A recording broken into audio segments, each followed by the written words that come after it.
Welcome to a brand new episode of the LowLife podcast. I'm back with Dennis again, my co-host. How y'all doing? Nice to be here. We have a very, very special guest today, my brother Shad. He's back. Glad to be back, and thank you for having me Thank you here. for coming. It's been a while, Shad. It's Two been 2 years? It's been 2 years and like a half. That's A crazy. little less than a half, but Time's flying by. I'm excited to be back. But back by popular demand, you know. A lot of people have been asking. There's a lot that's been going on. I was thinking about sports in general. We haven't talked about sports in over a year. It's been a while. Last time we talked about sports was LeBron's scoring record, so it's definitely been a while. Yeah, it was a long time. Yeah. The Super Bowl just ended, Shadu. Did you enjoy it? Well, my team wasn't in there, so it was the 49ers. I mean, still, you got a team you Yeah. got to root for. And the Chiefs, but I was rooting for the 49ers because Really? because the Chiefs won last year, right? Yeah. So I really wanted the 49ers to win.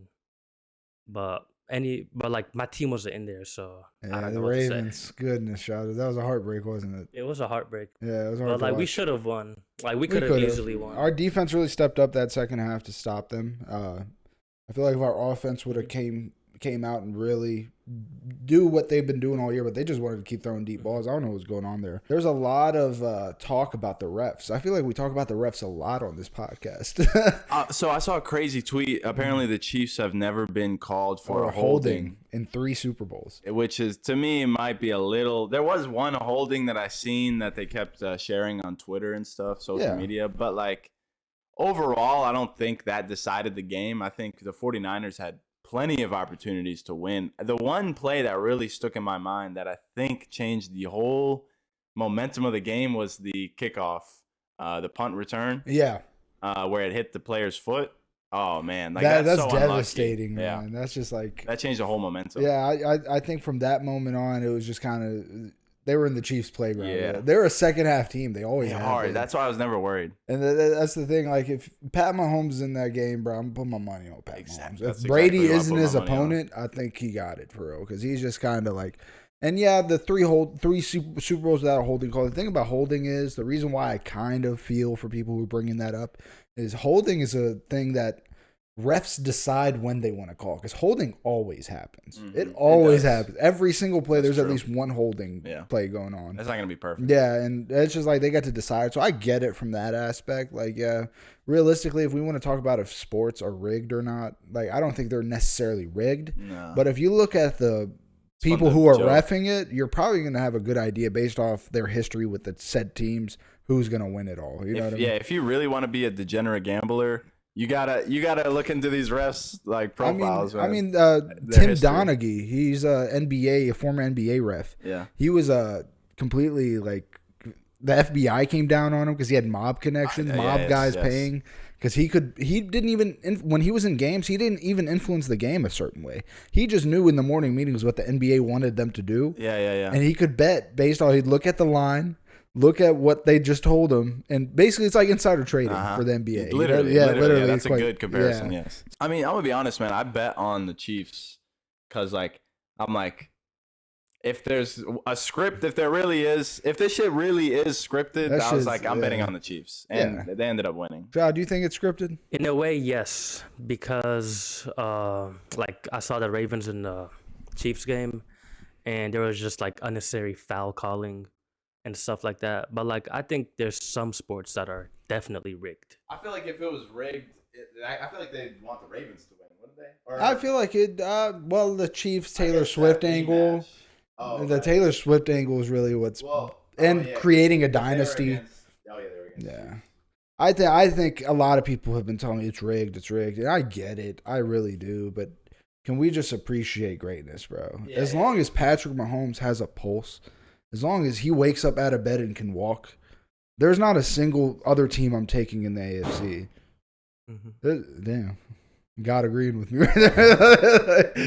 But like basically, bro, like with Pat Mahomes alive and playing QB in the NFL, I don't see anybody making it out of the AFC for a long time. Maybe a year or two, because it happened to Brady too. You know, sometimes other teams would make it out. You know, it happens. I'm not saying he's going to completely They're in dominate. the same division, the Patriots and the Chiefs.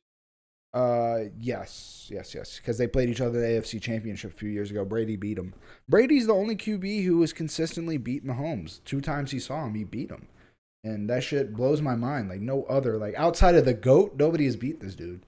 So I feel like saying it's rigged is kind of discrediting Pat Mahomes. It is. It's actually infuriating how good he is. So the same thing with Brady. People hated Brady because he was so good. Right? Yeah, they want to bring up like the deflate gate or like when he like they flattened the footballs. Yeah, I like, forgot come about on. That Like realistically, do you think that would have changed the outcome that much? Yeah. Maybe, but like definitely helped. I'm not saying it didn't, but like realistically, I just don't see somebody at Tom Brady's caliber losing to the Colts. You know what I mean? Like, who knows? Well, let me ask you this, Shad.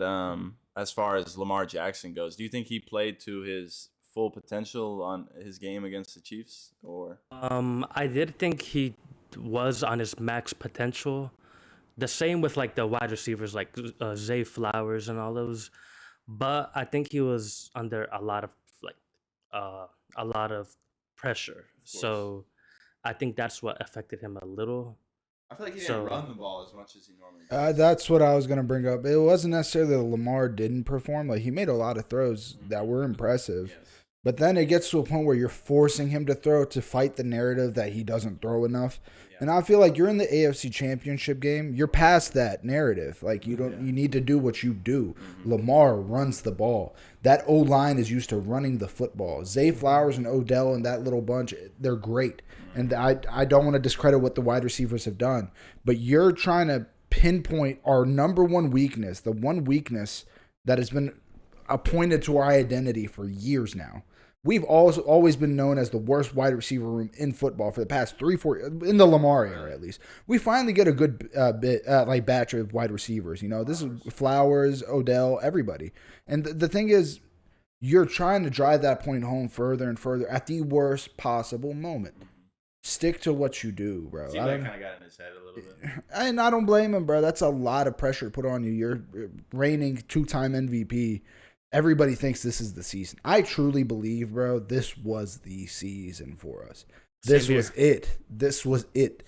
This window does not open, but it wasn't written in the stars for us, you know? And it kills me. And same thing, how you heard Dan Campbell when the Lions lost, he was like, This shit was our own. This was our like one chance. Yeah, he's like, we might not make it back. And it's true. Only gonna get harder from here. And this isn't the NBA where you get 7 chances per series. All right, let me ask you this real quick. Sure. Then. What do you think is harder to achieve, a Super Bowl ring or an NBA Finals ring?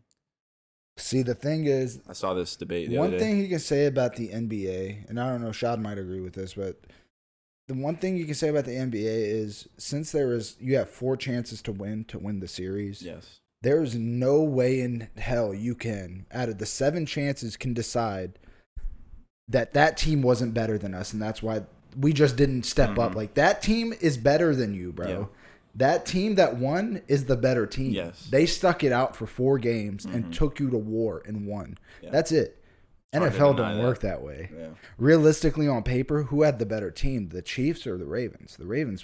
Everybody would say the Ravens have the better team overall. The Chiefs, they say this is arguably his weakest team in years. Yeah, right? It's his best defense, but weakest offense. Yeah. Weakest offense he's had in years, and which is true. But give Pat Mahomes a great defense for once, he'll make you pay regardless. When it's time, it's time, you know. And that was I'm not gonna lie, man, that was a good ass final, bro. Like, people that aren't really they're more so like casual football fans, they saw the score, I'm sure, and we're like, oh, that could have been a snooze fest. But like, dude, it was a good game. It kept you on your toes. First half was very boring, but yeah, it slowly got after that, that kickoff. That set the tone. That was it. Because that went into half after that. That's what the Chiefs do best, bro. They just come out. They have the best special teams. And they're just so disciplined. They are disciplined. Yeah. They can be down 20 and they just look like, okay, it's still the first quarter. You know what I mean? Like, they don't care. They're not bothered by anything. That's such an important skill to have as any athlete, to be able to like brush it off, right? Same thing. And like someone that's shooting, you miss like 4 threes in a row. Yeah, you gotta keep shooting that motherfucker. And the thing is, there's a testament to a player who's done it before already. There's not a lot of those in the NFL anymore. Moving on to another sport. Shad, have you been watching basketball at all? I don't watch basketball, but as you know, like, we play at JMU sometimes, so it's just one of my favorite sports to play. Really? Yeah. What's your favorite basketball team? I'm a Lakers fan. Lakers fan. All right. Who do you think is the best shooter right now. Not of all Like time. in the league right now? Yes. I mean, all time and in the league right now, it's Steph Curry. Steph Curry? Steph He's a Curry pretty good without, shooter. yeah, there's no chance in hell that you can even debate anybody else, really. I watched a video on YouTube and he made like 5 full court shots in a row. Have you seen that video? I don't know about 5 full court. I've seen a video of him shooting threes for 5 minutes and making every single one, not missing one, for 5 minutes. And like deep threes. Regular Deep, yeah. NBA threes. They're a lot deeper than the ones we have at our courts and at UREC. But you've seen me make deep threes. Shad, listen, Shad's the weirdest basketball player in the world to me. There's moments where like you just want to rip his eyes out. Like, what are you doing out there? And then there's moments where like God just uses him as an instrument. Like, this man is gonna make as much threes as humanly possible. I've seen Shad score 9 straight points off threes one time at Hidden when it was during Ramadan. We used to play during Hidden or Ramadan. chips? No, Hidden. It was Hidden. Okay. And you made like 9 straight, bro. Like, it was crazy. I mean, I just have my on and off days. Yeah. Some days I'm on target. Some days I'm off. But yeah, it's you have the weirdest jump shot. You just do. How do you shoot the basketball? It's like, I don't know, bro. He launches that shit though. It goes in. It reminds you of Jokic, you know? Yeah. They're saying LeBron's gonna leave the Lakers. Did you see that rumor that he was trying to get paired up, or the Golden State Warriors reached out to the Lakers? Yeah. To try to pair them up. If LeBron and Curry, man, let me just say, if they ever teamed up on a team, like that would break every viewing record the NBA probably has. Like, if that team made it to the playoffs, bro. You know what I can't help thinking about though? I see those pictures of like Charles Barkley and Hakeem Olajuwon playing together on the Houstons and shit. Like, they're just washed players. Yeah. And I fear that's gonna happen to them. And I really don't want if that. they end up together, yeah. And like LeBron has kind of always needed a Steph kind of like kick out pass to Steph. I mean, dude, imagine. Well, realistically, Steph got bad though. I've been saying this for years. I think Klay Thompson is the quintessential LeBron type player. Kyrie has been the second closest I've seen to somebody who can play alongside LeBron. Like, actually matches what his like performance on the court is and his style of play.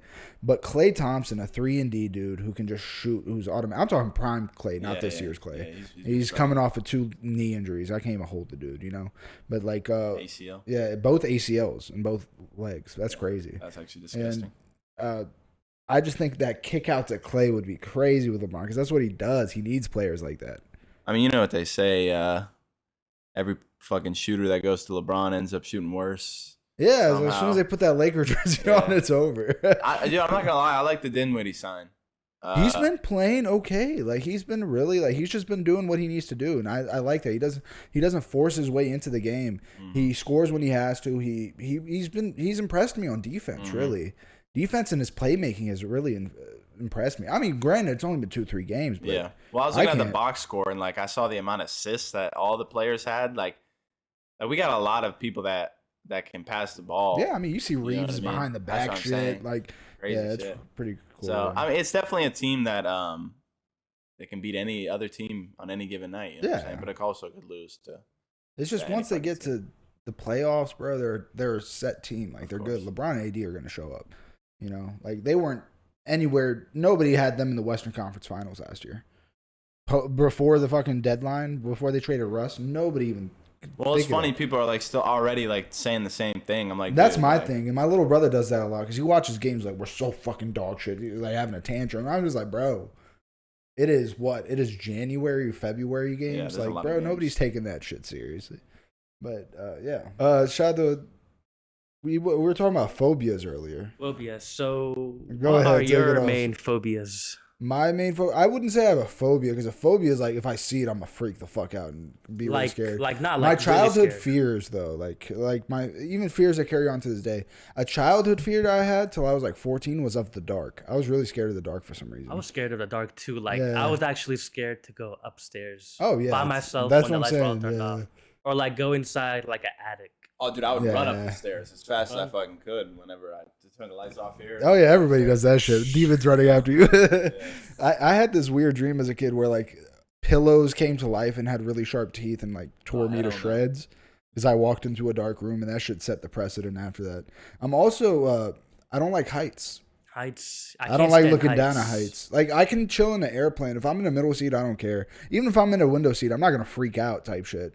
Because I know, like, me being the logician I always am, I'm like, logically speaking, it's very unlikely this will happen. And they have procedures and all this shit. Like, like my brain, like, kind of rationalizes. You're less likely to die on an airplane than a car crash. They say. I mean, it's because think about how much of your life is in a car, you know? But airplanes rarely, you know, but it happens, you know? But I was thinking more like a cliff.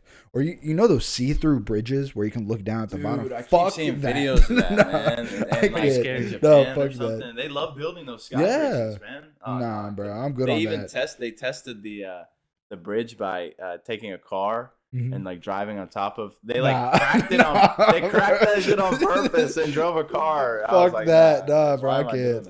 They got some routes like in the like Asia, like I don't know exactly what country, but like Pakistan, Afghanistan, where they got like routes where like there's no fence or anything. The car just goes, and if you fall like hundreds of feet down. Have you seen that? No, I haven't. Fuck that. But like bro. that is wild. What's a phobia you got, Shad? Heights, like you said. The ocean. That's a good one. The ocean, like you don't know what's inside the ocean because scientists have only discovered a small percentage of what we know. Yeah, you know what I is mean? it? 70% of it isn't discovered yet, or something. Because the deeper you go down, the harder it is to retrieve information. Yeah, and plus the thing that really gets me with the ocean is when you're out on like a boat and let's say you like jump in the water, you know, to swim a little bit, but like you're out in like the open sea, like there's no shore close to you at all. That's a different animal. Yeah, you know, there's like miles and miles of ocean under you. That's what gets me. I'm like, yo, what is some creature? You don't know. I mean, have you seen those cargo ships laid at like near the Arctic Ocean and shit? Those cargo ships, waves are gigantic, crashing in, and I'm thinking about like these Vikings who literally just had wooden boats who would just go there, and and they didn't have lights. It was pitch dark, bro. Like what? That's balls right there. All them probably sick as fuck. Yeah, fuck that. AIDS or something. Yeah, I don't know what kind of. Is that it? The ocean? What else? Another phobia is snakes. I don't know if y'all are scared of snakes. I'm not really, but I know a lot of people. So you're not scared of like the venomous snakes from like Africa or like Australia? I mean, like for example, the inland taipan or like the king cobra. I mean, I feel like that's a rational fear, though. I feel like phobias are sometimes kind of like that's like a life or death. Irrational, like some people are like have a phobia of spiders or something, arachnophobia. Yeah, right? something like that. Yeah, and like some people that's like they see a spider and they run. You know what I'm saying? I see a spider. Yeah, obviously, like I don't want it in my house. I'm gonna throw it out. But, like I'm not gonna cry. Freak the fuck out over it. Yeah. You know what I mean? I'm not actually scared of spiders. I don't know why people are. No, they're very chill. But like they kill mosquitoes. Like snakes, I am. Snakes. The thing is, like the way they move. So if you see a snake when you're walking in your yard, are you gone like right away? I'm gone instantly. Immediately? Okay. I promise you. No, I'm not like that. Because there was this country boy I went to high school with. I forgot his name. But I was in the woods with him one day, and a little snake ran by, and this motherfucker picked up the snake. Literally picked up the snake by its tail and yanked it that. Yeah, and basically killed the snake right there. Snaps its spine. Yeah, and it just kills him. And like ever since then, I'm just like, yeah, unless it's like an anaconda that I can't pick up, chill it. Dude, people that dude, I feel like I remember as a kid. I can't remember exactly, but I do remember seeing other kids harm animals and like, bro, or like bugs or something, And of course, like we're all kids, like yeah, sure, I stomped a bug out here and there, but like seeing like that's how you know someone's a psychopath when they really torture like animals or something. You know what I'm saying? I've seen people who like, we used to have chickens and shit, and like the neighborhood kids used to come and like fuck with it, like put them into like really small corners and just like block it out. Yeah. I remember I found one like because I heard chirping. I found one of my fucking chickens inside a cinder block with rocks covering it. And I was like, hell no. Fuck? Yeah. Like what psychopath did this shit? Yeah. Like, no, seriously. Yeah. So moving on to the next topic, Okay, what would you say? I think we would be lucky that we're a '90s kid. right? I mean, me and Dennis are barely 90s Barely kids. 90s? But I Barely. still, yeah. I mean, we're barely, but I still count myself for 90s because, I mean, shit, when we have kids or young, when we're older, like, and we say, oh, we're born in 1990, as soon as we say 1990, they're going to be like, oh my God. The thing is, like, I like the era we grew up because I'm telling you, like, if the simulation was real, if people said this world isn't real, it's all computers. We lived perfect timing. Perfect timing, yeah. Bro. An average person like me or you, Dennis, or Shad, live like kings. Like kings would back in the day. No, even better. Yeah. Like, even better. The worst kings, the worst situation. I mean, the best situation a king lived in, like, maybe in the 1500s. You know, that's relatively new, too. I'm talking about even before. That's not even that long ago. Yeah, it wasn't that long ago. And that's true, especially since we all made it to America from, like, a backly developed country. I mean, yeah, the thing is, like Bosnia, like shit, Bosnia in my country is still. I mean, it's not bad. Like the worst thing I think about my country back home is like, what it could potentially turn into. Like, it could easily devolve into the a lack war of stability again. is the thing. That's the thing about Kurdistan, because I think about Kurdistan. If I had money, it would be the best place on the planet to live. Mm-hmm. It's an aristocratic society anyway. So me having money, that's all that fucking matters. Yeah, that's all that matters. And on top of that, I know that at any second a war can break out or something. And like Shad knows, he lived there during this time. In 2011 to 13, it was Kurdistan, really good. It was at its peak. Then boom, ISIS. Oh, really? Yeah, ISIS then boom, ISIS. Why would you say it was at its peak? Economically, everybody had jobs, cars. There was a lot of infrastructure growing. Sorry, I'll let you talk, my fault. No, you live there. Everyone got salaries on time. It was just a great economical situation at that time. And then 2014 came. That's when ISIS came and people started to go out less because there was no more salaries. Yep. There was no more there was no more really. There was no more supplies or resources from the government. Mm-hmm.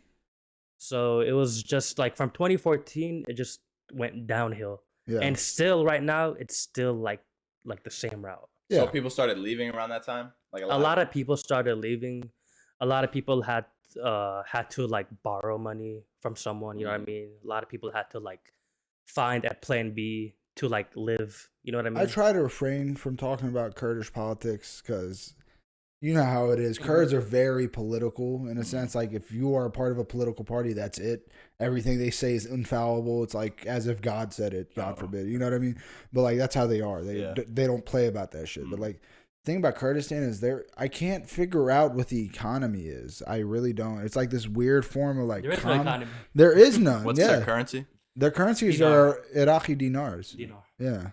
The thing is, the lack of stability. Iraq is no longer what it used to be. It's broken up now. Really, it's still one central government. Don't get me wrong, but in comparison to the Saddam days, it's completely different. And the thing is, I went back multiple times and I tried to figure out, is this a socialist economy or a capitalist economy? Because there is no free market, Dennis. You can go there and I can set up. They still use the same phone process that we used in the 80s in America. They still use that. The little cards they rub off and they put the number in and it gives them minutes. That shit's annoying. Yeah. I hate that shit. They don't do that. I don't know if they do that in Bosnia or not. Yeah. But they still do that, right? Yeah. But the thing is, there's no incentive to create a T-Mobile or a Sprint or whatever, AT&T. There's none of that. Because I know if I create a AT&T or a T-Mobile, the government's going to come take it from me. So what the fuck's the point of me making a T-Mobile if I know it's going to get stolen from you? So there goes that out the window. Yeah, there goes all your entrepreneurs. Right? Yeah, and the thing is, the smartest people in Kurdistan, another aspect of it is, they leave. They know what they have is useless where they are.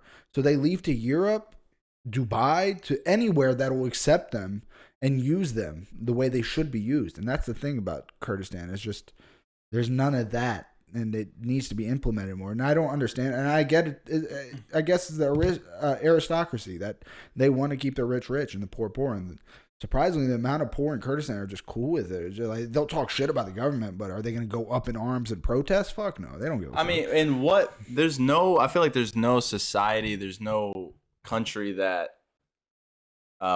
if you're rich, you want to stay rich, you want to keep the poor people poor because that means you stay rich. That's it. You're hoarding all the wealth. Exactly. Yeah. I mean, you can say the same shit happening in the States. You know what I'm saying?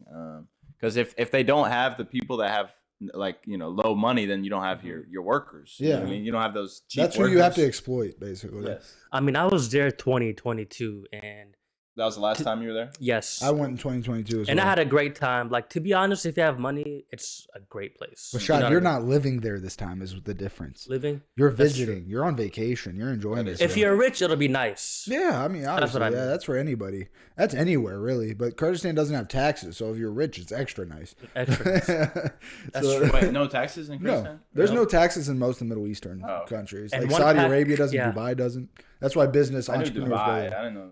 I didn't know majority of them. So like over here, a pack of cigarettes is like $7. Over there, it's less than $1.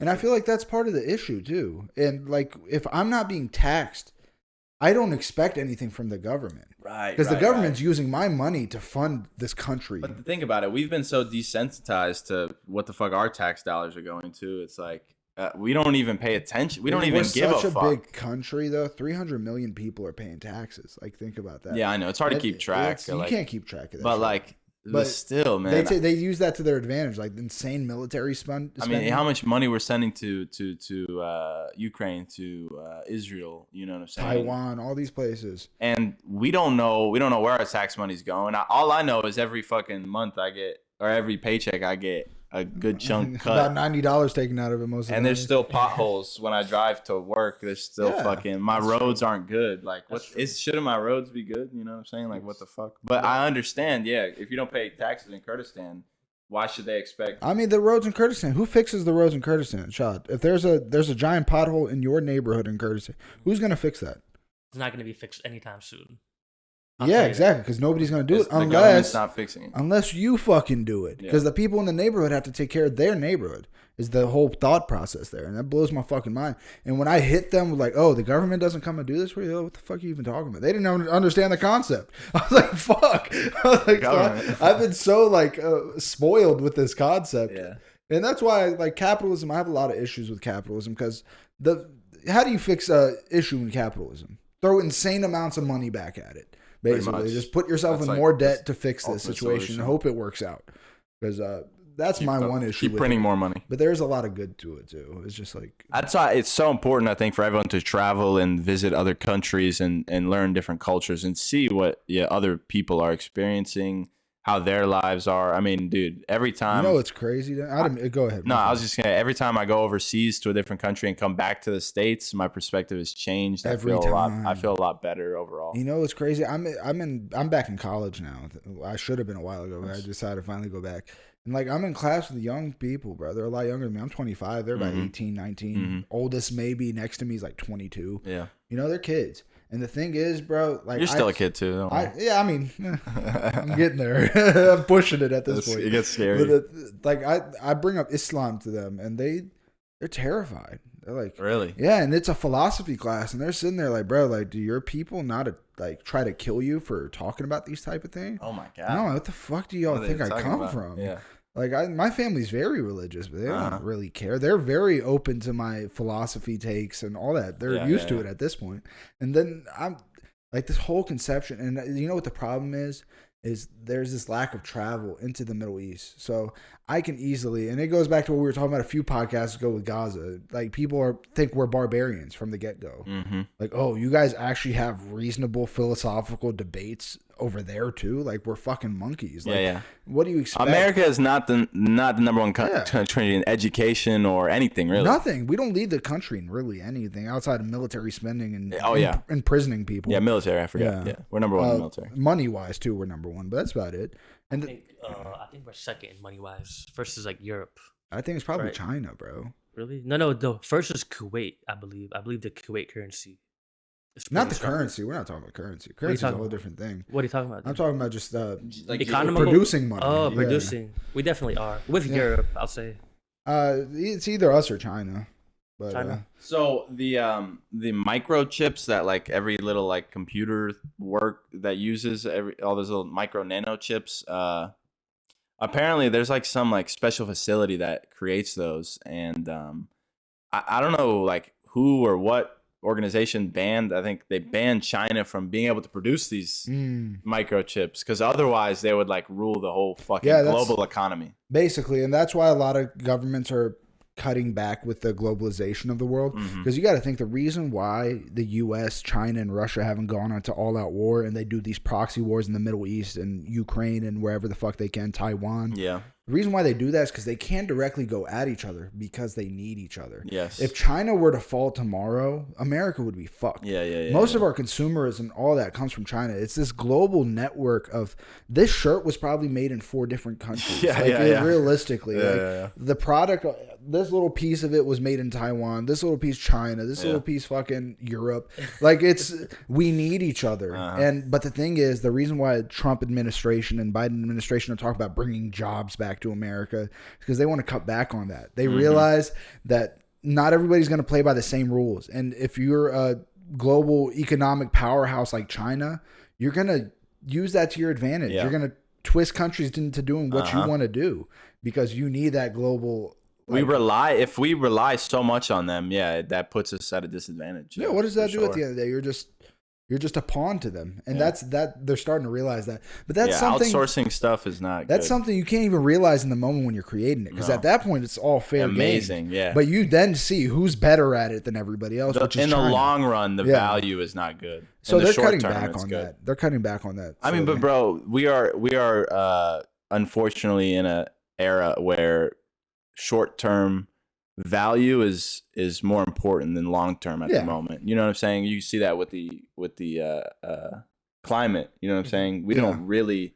The people in charge right now, they know they're gonna die in 10, 20 years. 15 years. Like, what are they gonna see? What the fuck? They don't care. If it affects their daily lives to change a law for like some climate law, for example, enough, they're not gonna do it because they're only gonna live for another 20 years. Why would they let you know what else is crazy? They're so fucking rich. If their kids, and if it came down to that situation, their kids would be chilling, bro. They're gonna figure something out. Well, no, they all have their own bunkers underground. Yeah, you saw Jeff Bezos to. bought that, or he's building some sort of like $1 billion bunker. He's set for the next life too, not just his life. Oh yeah, that's how much money he has. Actually, like the next million lives, if we really divided up his money, and that's what people's beef with millionaires and billionaires are. Like, you are hoarding large amounts of the economy. Do you think once you reach $1 billion, you should be cut off? Cut off from what? Making more money. Or should you still be allowed to make money? I think you should still be allowed, but I think there should be like certain limits to like what you should do and what you should get. Does that make sense? Because it sucks. Because like everyone's view on that would change if they had $1 billion. If they was making, you know what I mean? You know, in order for capitalism to work, it needs these type of people, though. And the fucked up part is, like, Adam Smith talked about it in The Wealth of Nations. If y'all know who Adam Smith is, he founded basically capitalism with his book, The Wealth of Nations. He talks about how do you get rich people who are hoarding all this money to allow that money to still be a part of the economy. Mm-hmm. They have to give it back in a way. Mm-hmm. And there's two ways. Keep it circulating. Yeah, and there's 2 ways Adam Smith said you can do that. One, you just expect them to. Either they just do it, like just by chance they'll do it, or they give away to charity or wherever. Fuck. Second, name things after them. And that's why you get people like Jeffrey Epstein, who has a bunch of scientists come to his island, not to have sex with children, because believe it or not, that's not all they did there. But he knew, like, a scientist would come, like let's say a Stephen Hawking would come, and he knows if he buddies up to Epstein and he has all these celebrity friends, there's more donors now. They have opportunity to get more donors. But $1 million would, I guess, fund like 4 college level studies. Well, I was gonna say, rich people love humans want to leave a legacy behind, and one of the best ways to do that is put your name on something. A building, a hospital, a statue, a charity, a vaccine, something like that. And that's it blows my mind that Adam Smith was able to think about that. Like, I never. How long ago did he? That was like the 1600s, maybe early 1700s. Holy shit! Yeah, it's crazy. You got to think he was really inspired by Thomas Locke and all them. The Enlightenment movement. Sorry to cut you off. No, you're good. Do you think that we have minds like that still nowadays? We do. They're just not. It's just so drowned out. I'm so glad you said this, because I'm about to go on a whole little tangent right now. So I think about somebody like Vincent van Gogh. Yeah. Do you know who Van Gogh is, Shad? The painter? Yes. The painter. He's super famous. I know you've seen Starry Night, the painting. You know what I mean? He was considered a failure by his father and everybody else around him. Everybody thought he was untalented. He was homeless. He cut off his ear. They thought he was crazy. He was broke. But you know what's crazy? He needed everybody to view him that way in order to express himself in his art. Franz Kafka had an abusive father, emotionally and physically abusive father. He went on to sell insurance and hated his life. Really? And in his free time, he'd write stories. He'd write stories. He wanted to be a writer, but his father would never allow him to, because that's not a way a manly man should live. You know what I mean? And he dies miserable and sad. And in his will, he writes to his friend. He leaves all his work to his friend, asks him to burn it. Really? He says, burn all my work. And his friend starts reading. He's like, holy shit. My best friend is a fucking genius. And goes and publishes all his books. And he ends up becoming one of the greatest writers after his death, without any knowledge of it. Franz Kafka, as long as he knew, lived a miserable life, a sad life, and died unknown by the world. Within a matter of 20 years after his death, this man became the most influential writer in European literature for the 19th century. Like, this shit just happens, that's bro. crazy. And you got to think, like, that's why you have to do things, and just, you don't need the praise with it, because that'll just come. If you get to live your life and be praised by all those around you, it's just a perk. But he died before you get his praise. Exactly. What do you think, But though? the thing is, that those stories about waking up as a cockroach in your fucking bed, that's what Franz Kafka's main story is about, the metamorphosis. It's talking about waking up as a bug one day. He was using it to signify depression. He was talking about how hard it was to get out of bed in a bug's body. Like a perfect encapsulation of what depression is. And he died a failure in his own eyes. But then he touched the lives of Anne Frank, for example. Anne Frank wrote in that diary. That's a really good movie. I watched the movie. You should read the diary too. I think I have in school. English You probably class. did. In school, yeah. And the thing was, Anne Frank died. It's just a regular 13-year-old girl from where is it? Poland. Germany. No. She died in Germany, but she's from Poland originally. Like, she was just a regular girl a regular 13. You know how many 13-year-olds write in a diary? It's a very common thing. She died. Her father found it, published it. And it gave you a whole new perspective of what the Jewish life was like, hiding from the Nazis and the SS officers. Anne Frank had no idea that her writings would be publicized in the way they did. She's one of the most printed authors in human history, next to the Bible, bro. And she had no clue her whole life the impact she was about to have on everybody. I feel like death always, it sucks because death always like skyrockets someone's popularity. You know what I'm saying? The only thing we really have in our day and age to that is musicians.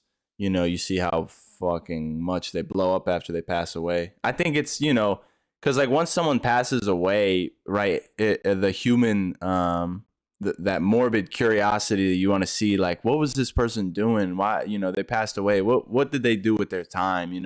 What effort did they put into their art? And like, it sucks because you kind of almost, like if I listened to like Pop Smoke's music before, it doesn't have that same. And then he passed away. Then you listen to it again. You're like, God damn, he was amazing, yeah. right? It's that same feeling. And that almost makes me mad though that it's like that. It's an unfair thing. Yeah, that's what I mean by when I say it's just a perk to have while you're living. It is. Somebody like Drake who gets praised all the time, he got lucky. You know what I mean? How many Drakes are out there who are just as talented or more talented, and will probably be favored more in history?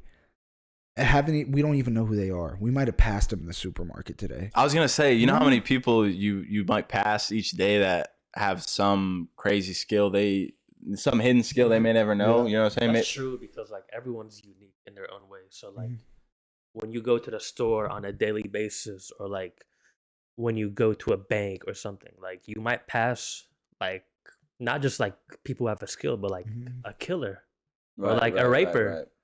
Or like, anything. like a psychopath, like anything. It's just that person hasn't been setting his or her skills like publicly. Does that make sense? Or he hasn't been putting effort into. Or effort, yeah. Or like maybe they're. Or I feel like there's a lot of people nowadays that, they kind of. They're unmotivated. Yeah, exactly. Unmotivated. They're comfortable and like they're like, okay, I have a job, I get money, that's good enough, right? Yeah, they got to get out of their comfort zone. Yes. Because everyone has their own ability to like progress and push themselves. Most of the great people in the world, like Kafka or Van Gogh, they were miserable their whole lives. They really were, because they didn't fit in. They didn't like the everyday subtlety of life, coming home to the wife and kids after working 12 hours at a factory. They didn't like that shit. They didn't feel comfortable in it. So they did things at the time where people would look at them like they were fucking crazy. Like, bro, like, go get a job, go do this, go do that. And I get it. And the problem is, like, you need to do that. You need to be that way in order to really encapsulate what makes you a great person. Yeah, because without those hardships, or that, they may have written, Kafka may, for example, have written completely different material. You know what I mean? His hardships are what shaped him into the person. Yeah. I mean, that's why whenever I go, if you're going through a hard time in your life, or you're going through something, you're struggling with something, just know, you know what I'm saying? It does get better. And whenever you pull through, you become that much stronger of a person. You know what I mean? You got that, that chip off your shoulder. You grew from that, Yeah. Well, Shad, I want to thank you for coming on. I appreciate it. Really We have one more topic. What? It's a short one. Where is one place that you would like to visit that you have never visited before? And we'll make it a short topic, like 5 minutes. Okay. What? So me, I've been to Niagara Falls last year, and it was honestly phenomenal. It was very beautiful. Your first time there? No, it was my second time. The first time was 2010 during Independence Day. So like there were fireworks and stuff. Yeah. Oh, but like fun. 2 places I would like to visit, and they're both like man-made. They're historic, they're ancient, they're famous. One is the Grand Canyon, and 2 is the Great Wall of China. Those two Grand places. Canyon isn't man-made, but continue. It's not man-made? No, like natural, I mean. I'm sorry. Yeah. Well, but then the wallet. What was the Great second Wall one? of China is man-made. Is natural. Natural or man-made? It's man-made. I got those 2 mixed up. No, you're good. Yeah, but those are 2 places. No, those are good. Those are good. What about yourself? Dennis, what about you? Man, I'll answer. I gotta think a little bit. I would say probably the pyramids for one. Oh, for sure. Yeah. I'd have to say pyramids. I definitely want to visit that just because the fucking size of that. I feel like I would be in awe. Like, humans built this, Mine would probably be like the pyramids, like you said, Yes. or I really want to go to Rome or Greece or Athens. Maybe Taj Mahal. Taj Mahal would be Taj Mahal. nice. Yeah. You've seen that? I've seen it, but I've never been there.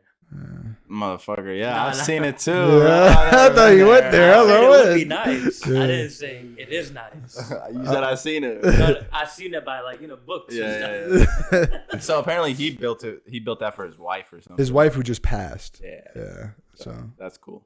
I hope I love somebody that much, Shadu. I mean, isn't there only like 7 Hopefully. world wonders? There used to be 8.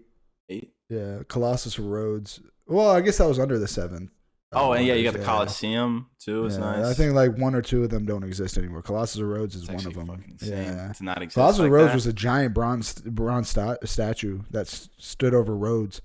Really, you should look it up. It's really cool. What is it called? Colossus of Rhodes. Colossus of Rhodes, I'm gonna put that up on the R-H-O-D-E-S. video here. Yeah, but that earthquake hit and it fell into the water. And they never Wait, where was this located? Rhodes. I think it's in Greece somewhere. I'm not Okay. sure. I got Greece is nice. They got the waters and stuff. Yo, speaking of Greece, they just legalized, Gay it's marriage. off topic, but they legalized. They legalized gay marriage, which is crazy because they're like literally the They're the OG ones that gay. started that. They're the first people who was fucking for like. So they were against it at first. I mean, not really. They invented it, guys. Hey, low key, man. It just blows my mind. Not every, it's. I mean, bro. It's the first Orthodox Christian nation to do it, so it's kudos to them, big, I guess. Yeah, I guess. The Greek are extremely racist, though, but Yeah. that's another topic. But yeah, thank you for coming on, Shadu. I appreciate it, brother. Thank you so much. That was a great episode. I think Dennis for the audio and for the microphones and for letting us over. Yeah. And my best friend Damante, I thank you for love you, hosting me buddy. and Dennis. Yeah. It's been a while, but I'm glad to be back. No, you did Thank you great. guys. You did great. Thank you. I man. appreciate it. You guys did too. Thank you for coming on.